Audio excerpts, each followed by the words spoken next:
Hi, everybody. Welcome to Love Goes Live in my very first ever retraction. So I made a video earlier today, and then I took my son kayaking at Blueberry Lake in the Green Mountains here in Vermont. And when I was driving over to Blueberry Lake, I heard an interview with a scientist, Angela Rasmussen, who's a virologist at Columbia Medical School, who's covering this very same paper. And she made some really astute observations that I did not make. And in the interest of integrity to science, I'm reshooting the video. So my name is Mark Lupkowitz. I'm a professor of molecular biology at St. Mike's. I'm making COVID-19 videos for the St. Mike's community and anyone else who might be interested. All right, without any further ado, let me show my PowerPoint yet again. And I have updated it to hopefully be a little bit more accurate. Let me get my laser pointer. All right, as always, when looking at primary literature, you start with the journal. So this was published in Cell. Cell is a very prestigious journal with a high bar of peer review. The authors are from, it's a larger author group, but they're from the University of Washington, Los Alamos, Duke, Harvard, and Sheffield. And they're going to make the argument, or they did make the argument, that there are two genetic variants of COVID-19 with different rates of infectivity. That one variant specifically is 10 times more infectious than the other. And what I'd like to do is let's look at their argument and see if we buy it, or if it, as you're probably going to guess, we'll buy part of it, not all of it. Right, just a quick review, if you will.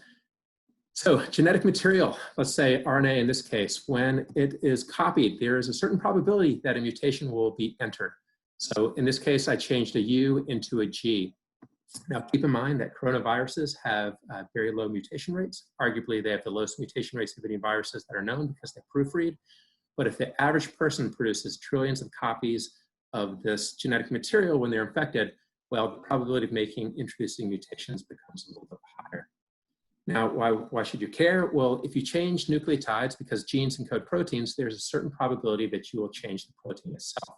So if we were to pretend, this is not actual the coding sequence for the spike protein, but let's pretend that this is the gene that encodes the spike protein.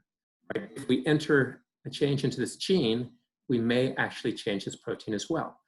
Now, this is what the spike protein actually looks like, and I want to call your attention just to this little region up here, this green region.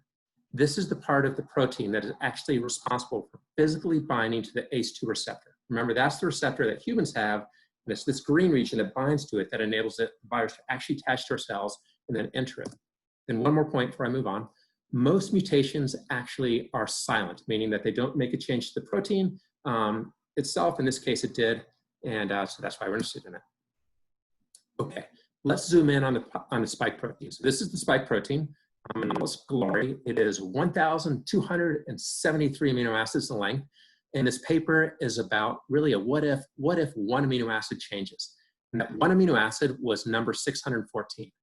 Now in my world, when you see a number with a letter before it, that letter represents a single amino acid. So D is the abbreviation for the amino acid aspartic acid. I want to call your attention to one thing. Notice that this amino acid is right here. It is not at the top at the receptor binding domain. It's actually sort of midway down the protein. All right. A little bit of introduction to nomenclature, just so we all stay on the same page. So in my world, the letter D is an abbreviation for aspartic acid. The only thing you need to remember for this story is that aspartic acid can make hydrogen bonds. In other words, it can form these weak bonds with some of its neighbors. The letter G in my world is the single letter abbreviation for another amino acid called glycine. And the only thing you need to know about glycine is that it can't make hydrogen bonds. Okay, so one can make hydrogen bonds, one cannot. All right, so now let's look at a spike protein model, if you will. So once again, we're focusing on this protein right here. This is the protein that's involved for getting into cells. And what the authors are proposing based upon computer modeling is that when you have aspartic acid here, when you have that D at amino acid 614, it can actually form a hydrogen bond with another spike protein. So what they're saying is you have spike protein, and they're being held together by, it's almost like a little stitch, by a little stitch holding them together, and so hence they're sort of acting in concert. However, when that amino acid is changed to glycine because of that one mutation, because glycine can form hydrogen bonds, they're saying now those two spike proteins are separated, and they're a little bit more flexible. And their hypothesis, certainly not proven yet, but their working hypothesis is by introducing that flexibility into the spike protein, perhaps it can then bind to the ACE2 receptor more easily. Now remember, this is the part that's doing the binding, right? But the mutation that they're looking at is down here. So mechanistically, they're saying if you break that association, you're introducing some wiggle, and maybe that affects binding. All right. Now, just a quick visual in case this helps. So this is the coronavirus out here. This is the spike protein. Here's the ACE2 receptor, and of course, this is the receptor binding domain that will fit right into that little pocket. What they're saying is that little bit of wiggle room might enable it to bind better. All right, so now let's get into some of the data that's a little controversial, we shall say. All right, so down here we have time. Oops. Down here we have time, and on the y-axis, we're gonna have the percentage of the total number of people that are infected either by the D variant or by the G variant. Okay, so notice when we start here in January, everybody that had coronavirus had the D614 variant. Then the G614 variant arose through a mutation, it started to spread, and then when it was introduced into Europe, it really started to spread, and then it came to the Americas, and now if you go all the way to near the end of May, about 95% of all the coronavirus infections on the planet seem to be this variant right here. So one interpretation is that perhaps, one hypothesis, is perhaps this G614 variant is more infectious and that's why it took over. Another interpretation is that when this came to Europe and then to the Americas, because there was huge explosions of infections, and because the majority of infections are in Europe and the Americas, this doesn't actually reflect more infectivity. It's just a founder effect. It's the variant that came to Europe and to the Americas, and hence it's the one that just took over and therefore is dominant. All right, so is there a way to sort of tease those two apart? So the authors tried to do this. They used qPCR, and they actually tried to determine what the viral load was in individuals that had the two different variants. So this is sort of it's a little bit of a confusing figure, but try to stick with me here. Okay, so PCR, we're going to look at something called cycle threshold. So cycle threshold, it's essentially, it's the finish line. So it's that point in PCR at which you can say, aha, it's a positive. And the sooner you cross the finish line, the more viral load you had. So in other words, so the smaller the number, the worse, the larger viral load you had, presumably the worse it is. And each one of these data points, whether it be blue or sort of is that, I don't know, orange-brown, that orange-brown or blue, each one of those data points is the viral load that was found in an individual that was infected with COVID-19. And then this is the G614 variant, and this is the D614 variant. And what you'll notice, if you look at the G614 variant, it's sort of Christmas tree looking, meaning it's bottom weighted. And remember, if you get to the finish line first, that means if you have more data points down here, that means you had a larger viral load. Now, if you look at the medium, at the average between these two, they look pretty close to each other, but you have to remember that the scale in PCR is actually a doubling. So even though these two lines are close to each other, this actually represents a 9-fold difference. Now, if you just step back, pretend like you just step back and you look at this data and you say, are these two that much different? Well, there's a couple things you would conclude. Number one is the data is really scattered. This isn't tight data, right? It's not like here and here, it's like that, right? So it's pretty scattered data, which always calls into question how accurate it is. And here's the real thing that bothers me. It's hard to know when each one of these was sampled with respect to that individual's disease trajectory. So in other words, if this person's PCR occurred at day 7, maybe they had a giant PCR load. Whereas let's say this person was sampled at day 14 and maybe they were on the downswing. So without knowing when each of these individuals were sampled along their disease trajectory, it's hard to compare these without having an enormous data set. Is it suggestive? Yes. Is it conclusive? No. All right.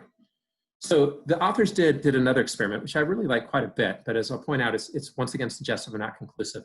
And they just asked the question, what if we took the G614 and the D614 viruses and asked, can they infect cells? And so it's a pretty simple experiment. You have the virus, you infect some cells that you're growing in tissue culture, and then you look for what are called plaques. And so these are areas that have actually been infected by the virus. And they did this with a bunch of different cell lines. I'm not going to show you all the data, but just one of them. And those are called vero cells. Those cells that can be infected by SARS-CoV-2. And so you have 100,000, a million, or 10 million infected blacks, if you will. So here's what you want to notice. When you use SARS-CoV-2 that has aspartic acid at the 614th position, you get about a million cells that are infected. When you change it to glycine, you get about 9-fold higher. You get almost 10 million, not quite, but you're starting to get up there. Now, here's the criticism with this, right? So this is cell culture, which is not the same thing as actually competing within a population. The best way to do this experiment, the conclusive way to do this experiment, would be to take take 3 populations of animals, give one of them this strain and see if it's spread as a control, give the other animals this strain, and then you take a third where you introduce both and let them compete. And if this model is correct, then the G614 should come out as the prevalent coronavirus in that population. Right, so here's what the authors are arguing at the end of their paper, that there's 2 variants circulating around the planet right now, the D614 and the G614. They're saying the G614 sheds more viral particles and has a higher infectivity rate. Now, this is actually out of their paper as well, and this actually argues, I think, against their model. So remember that the alternative hypothesis is that the G614 is prevalent just because that's the strain that came to Europe and the Americas, and that's where the worst outbreak was. So it's not that it's more effective, it's just that was the only strain that was moving around in those populations. So if you look at Asia here, so this is weekly counts starting in mid-February and going to May. Once again, the orange is the aspartic acid, the D614, the blue is the other one, the glycine. And notice that when you have both of them in the population, the glycine one is not outcompeting or making this one go away. And so that makes you wonder where you have in Europe, where you have really the blue one taking over, and in North America, where you have the blue one taking over, that is the glycine variant. Is it just because there was more of this came in initially, and it's just a proportional relationship? I don't know. Okay, let me stop sharing. So that's what I got for you. That's the retake of Love Goes Live and my partial retraction. So at this point, what can we say? There is evidence to suggest, well, there's 2 variants. Does it matter with respect to infectivity? There's evidence to suggest that it might. The conclusive experiment has not been done yet. The qPCR data was definitely not tight, and the modeling data or the count case from Asia certainly argues that the 2 are not competitive. But well, I guess we'll have to see till the real experiment is done. Okay, that's all I got for you. It's sort of fun to be back. This is Mark Lubquist from St. Michael's College, trying to let crisis bring out the best of me. And as always, rising from the ashes like the phoenix. Have a great weekend.